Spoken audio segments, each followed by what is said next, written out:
नमस्कार, स्वागत है आप सभी का ई पोस्टल नेटवर्क में। डिपार्टमेंट ऑफ पोस्ट का सबसे बड़ा चैनल है, सबसे विश्वसनीय चैनल है। अगर आपने सब्सक्राइब नहीं किया है तो कर लीजिए। आज जो नया ट्रांसफ़र ऑर्डर आया है इसके बारे में एक डिस्कस करेंगे। को काफ़ी लोगों को कन्फ्यूजन है कि असिस्टेंट ब्रांच पोस्ट मास्टर से बीपीएम में जाया जाता है कि नहीं, या बीपीएम से अगर आप बीपीएम में जाना चाहें तो जा सकते हैं कि नहीं। इसके बारे में आपको नए ऑर्डर में क्या रूल है ये बताएंगे, ठीक है। चलिए, तो आपको बता दें, हम 1 अगस्त से शुरू करने वाले हैं पोस्टल असिस्टेंट, पोस्टमैन और एमटीएस का बैच। अगर आप डिपार्टमेंट में एम्प्लॉय है, आप जीडीएस है या एमटीएस से लोअर पोस्ट में है और आपका सपना है डिपार्टमेंट में ऑफिसर बनने का, और आप ये बिल्कुल चाहते हैं कि इसी साल क्रैक करें, तो आप लोग हमारे कोर्स के साथ जुड़ सकते हैं। अब तक हज़ारों एम्प्लॉय हमारे साथ जुड़ के प्रमोशन ले चुके हैं। बहुत सारे प्रूफ है हमारे पास। काफ़ी लोग जो है अभी ऊपर वाले लेवल में पीए बन चुके हैं, बहुत लोग पोस्टमैन बन चुके हैं, मेल गार्ड बन चुके हैं। तो अगर आप जुड़ना चाहते हैं, नीचे नंबर है, इस नंबर पे हमें व्हाट्सएप कीजिए। आप लोग मैसेज करेंगे व्हाट्सएप पे, हम आपको डेमो वगैरह डिटेल्स सब भेज देंगे, ठीक है। तो नीचे 8638587698 ये जो नंबर है, इसमें आप व्हाट्सएप कर दीजिए। सिर्फ कोचिंग के लिए संपर्क कीजिए और कोई भी चीज़ों के लिए नहीं, ठीक है। तो ये एम्प्लॉयज़ के लिए एक सुनहरा मौका है। हम बहुत ही अच्छे से आप लोग को पढ़ाते हैं, हमारे इंस्टीट्यूट में बहुत अच्छे से तैयारी कराई जाती है और हज़ारों लोग अभी तक प्रमोशन कर चुके हैं। चलिए, अभी आपको बताता है कि ये क्या है, किस तरह से आप ट्रांसफ़र ले सकते हैं। सबसे पहले नंबर आप देखिए, अगर आप बीपीएम लेवल 1 है, यानी अगर आपका 12,000 का सैलरी है, तो आप 12,000 के टीआरसीए वाले में एबीपीएम में भी जा सकते हैं और बीपीएम में भी जा सकते हैं, ठीक है। तो अगर आप बीपीएम लेवल 1 में है तो आप बीपीएम लेवल 1 में ट्रांसफ़र आराम से कर सकते हैं। और साथ ही साथ अगर आप बीपीएम लेवल 1 में है तो आप बीपीएम या फिर डाक सेवक में जा सकते हैं, पर उसका सैलरी सेम होना चाहिए। अब सैलरी कैसे सेम होगा? बीपीएम लेवल 1 का 12,000 है तो बीपीएम का 12,000 वाले लेवल में आप जा सकते हैं, यानी उसका लेवल 2 हो जाता है, ठीक है। तो सबसे पहली बात, अगर आपका बीपीएम लेवल 1 है, 12,000 है आपकी सैलरी, तो आप 12,000 वाले बीपीएम में जा पाएंगे, या फिर बीपीएम के लेवल 2 में, जिनकी सैलरी भी 12,000 होती है, उसमें जा पाएंगे। तो आपको इतना बस समझ लेना है कि आपकी टीआरसीए में चेंज नहीं आना चाहिए। टीआरसीए सेम रहेगा तो ट्रांसफ़र हो पाएगा। अब दूसरी बात यहाँ पे ये निकल के आती है कि अब नए जितने भी जीडीएस है उनके तो लेवल 2 है ही नहीं, उनको तो 14,500 वाला बीपीएम वाला पोस्ट भी नहीं दिया गया, ना ही एबीपीएम का 5 घंटे वाला, यानी 5 घंटे वाला स्लैब है ही नहीं। तो नए वाले जीडीएस के लिए थोड़ी तकलीफ हो जाएगी, पुराने वाले ट्रांसफ़र ले सकते हैं जिनका लेवल 2 है, ठीक है।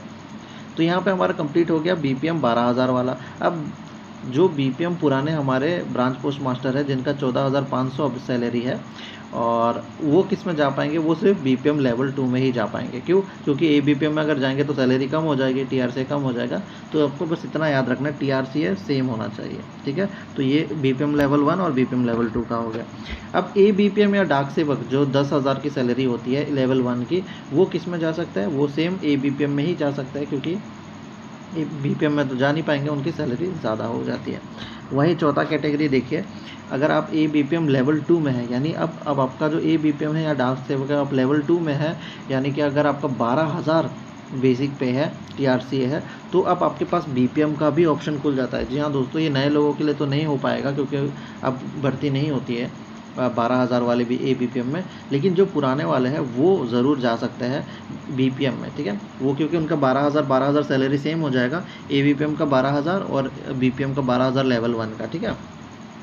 तो इस अकॉर्डिंग अगर आप देखें तो वो बीपीएम में जा सकता है लेवल 2 में, या फिर बीपीएम लेवल 1 में जा सकते हैं, क्योंकि 12,000 और 12,000 इक्वल होता है, तो इसमें इन लोग जा सकते हैं। शर्त यहाँ पे कुछ रखी गई है कि जो एजुकेशनल क्वालिफ़िकेशन है, कंप्यूटर सर्टिफिकेट है, और जितने भी बीपीएम के लिए जो जो चीज़ें चाहिए होती है वो उनके पास होना चाहिए, ठीक है। चलिए, छठा कैटेगरी देखते हैं। अब बीपीएम में डाक सेवक है, ये फ्रॉम पोस्टल टू आरएमएस क्या जा सकता है? बिल्कुल। अगर आप बीपीएम में काम करते हैं, डाक या फिर डाक सेवक है, तो आप पोस्टल से आरएमएस डिवीज़न में और आरएमएस से पोस्टल डिवीज़न में भी जा सकते हैं। सैलरी दोनों की सेम होनी चाहिए, टीआरसीए सेम होना चाहिए। अब छठा कैटेगरी देखें, डाक सेवक इन आरएमएस। जो डाक सेवक होता है रेलवे मेल सर्विस में, तो इसमें बताया गया है अगर आप डाक सेवक है, आपकी सैलरी सेम होती है, मतलब कि आपकी मैचिंग हो जाती है, तो आप बीपीएम में भी जा सकते हैं, बीपीएम में भी जा सकते हैं, या फिर दूसरे डाक सेवक दूसरे पोस्ट ऑफिस में भी जा सकते हैं।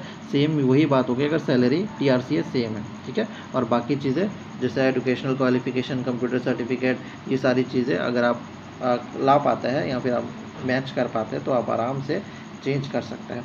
तो ये एक फ़ायदा हो जाता है। लेकिन इन सारी चीज़ों में आपको इतना याद रखना है, दोनों में टीआरसीए सेम होना चाहिए, टीआरसीए बदलेगा नहीं। चाहे आप बीपीएम से ईबीपीएम में जा रहे हो या यहाँ से वहाँ जा रहे हो, आपका टीआरसीए सेम होना चाहिए, ठीक है। तो उम्मीद है आप लोगों को समझ में आ गया होगा किस तरह से ये खेल खेला जाता है और किस तरह से आप लोगों को ट्रांसफ़र दिया जाता है। तो आप लोग बने रहिए हमारे साथ और कोचिंग ज़रूर ज्वाइन कर लीजिए अगर आप सपना रखते हैं। आपको सिर्फ जीडीएस नहीं रहना है, एमटीएस नहीं रहना है, आपको ऊंचे पद में जाना है, इंस्पेक्टर बनना है, एसपी बनना है, तो हमसे ज़रूर जुड़िएगा, क्योंकि सबसे ज़्यादा सिलेक्शन हमारे यहीं से होता है, प्रमोशन यहीं से होता है, ठीक है। धन्यवाद।